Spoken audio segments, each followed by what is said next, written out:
So this is kind of interesting.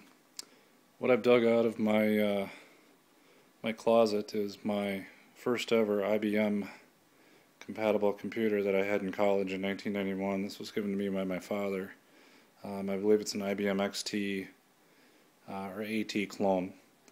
To my knowledge, it hasn't been turned on since probably about 1992.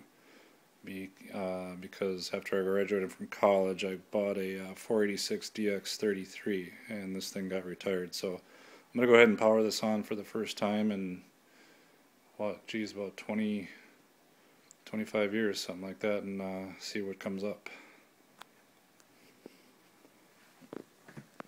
So I'll get the monitor first. It's a amber screen, as I recall. And then I'm going to go ahead and get the power. It's got a, by the way, it's got a 20 meg hard drive in it and a 5¼ inch floppy. So we'll see what happens. Hopefully we don't burn the house down. Look at that. Oh, we got a keyboard error. It's got signs of life.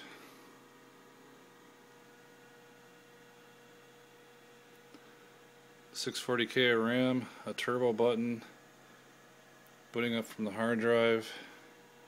Not sure exactly what the keyboard error is. It might be that the key lock is on.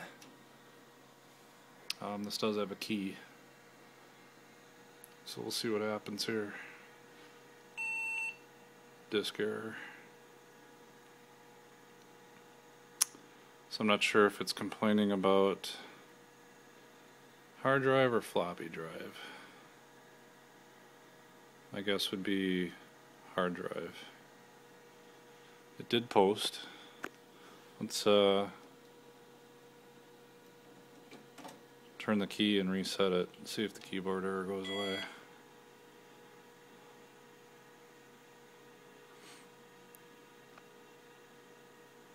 Yeah, thus far it looks like the keyboard error went away, so that was just a key lock issue. We do have hard drive activity, and I can certainly hear it. It's a big sucker.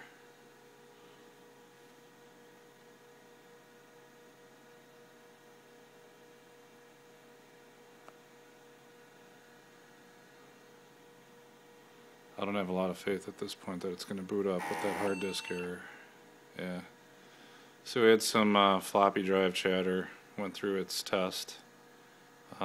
Clearly wasn't able to boot from the hard drive, so it tried the floppy drive. It wasn't able to, there was no floppy disk in there.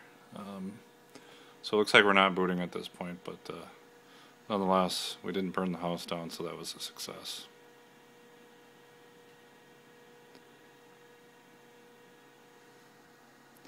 Now I need to decide if I'm going to keep this thing any longer or not. By the way, I'm setting up for a LAN party this week and hosting a LAN party here at my home on Saturday. I thought it'd be kind of cool to set this out if it still worked, be a conversation piece. Anyways, I will stop the recording now.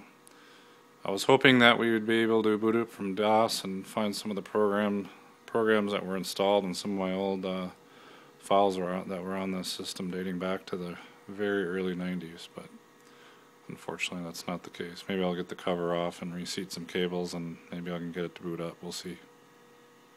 Bye-bye.